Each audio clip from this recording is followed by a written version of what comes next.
making these really nice looking sports cars. They're reproductions of Porsches from the 60s, and it's a two-seater, and he'd buy the body and the chassis and make them into electric. So going from this to, well, okay, the problem with this, there are like $50,000, $60,000 cars at the time.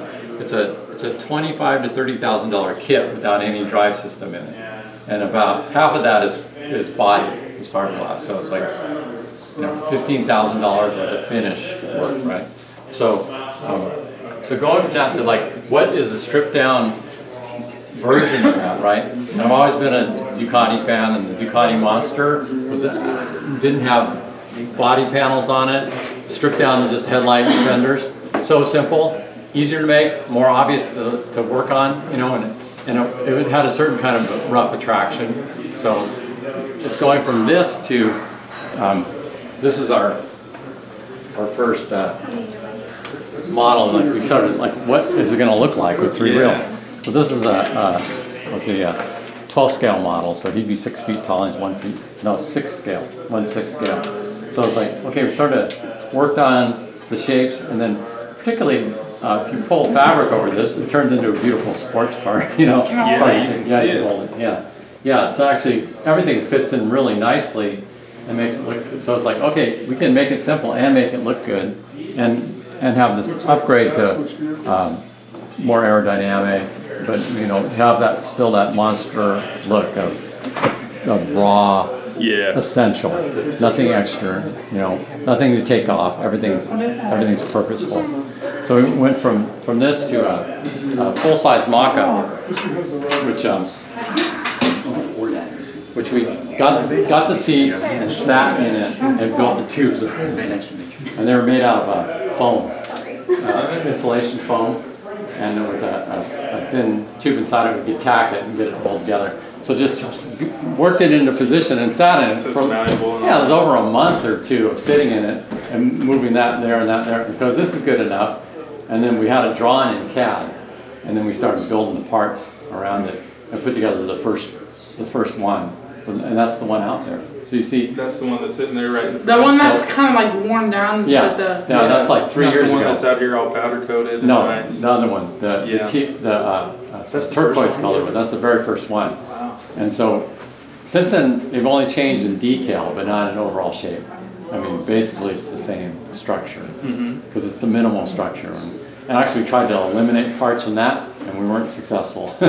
So it's down to the least amount of parts.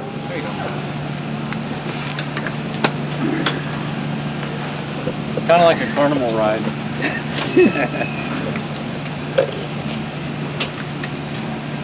And we could put 2 seats in the front and 2 in the back, or just 2 in the front, or 1 in the front. Now this is, you mentioned that you could put people on the outside.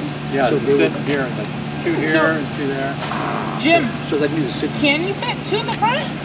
Well, we moved the seats over, build it that way. We'd have to build it that way. Oh, but it could happen? Yeah, we designed it to be that way. Oh, that's awesome. All right, okay, we'll be back in a little bit. This is Connor, we're going to bring Jim back, okay?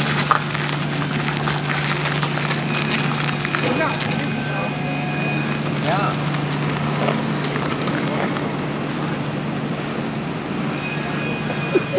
And we have 2 kinds, either the straight tubes that we cut or the laser cut tubes, which I'll show you. They're already coped at the ends. So we have there's a $10 million machine in Fremont that cuts the tubes for us.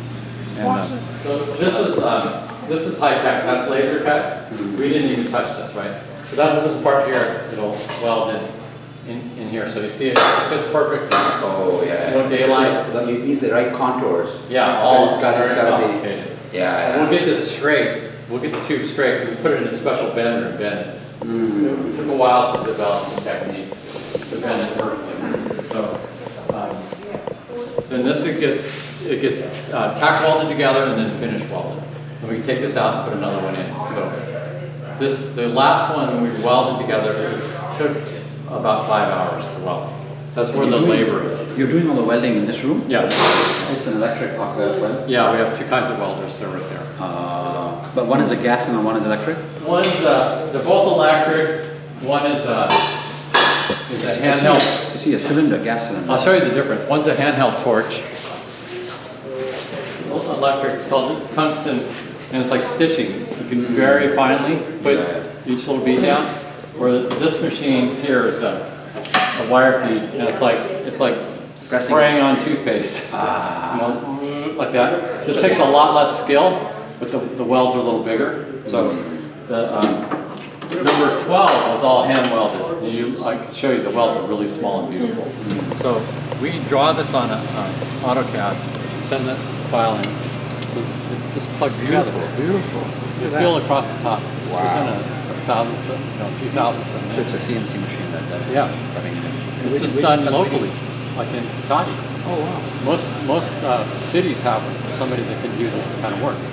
So we could export a file, and somebody else can make these if they have a CNC laser. So all of our parts now almost snap together, and with laser cut tubes and laser cut parts, you know, the fixturing, I mean the jigs, and well, they don't.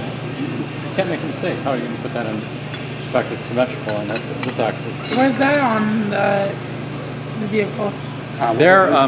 These parts are all part. Where do they? Yeah, that's a good question, Ajay. Where is it? Where do they go? Where do the parts? This is called the brake steering cluster. So this holds the steering mechanism, and that holds the brake master cylinder, and that clamps on the tube. So I'll show you.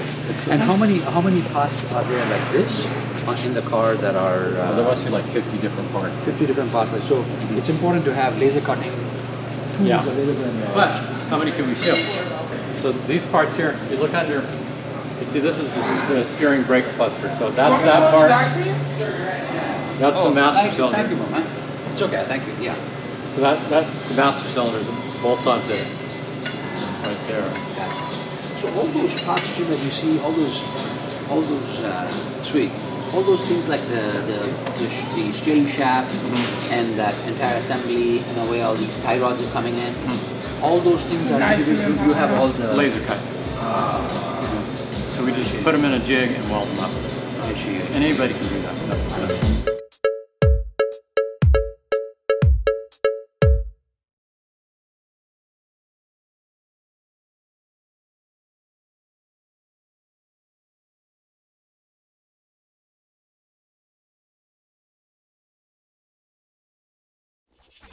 Thank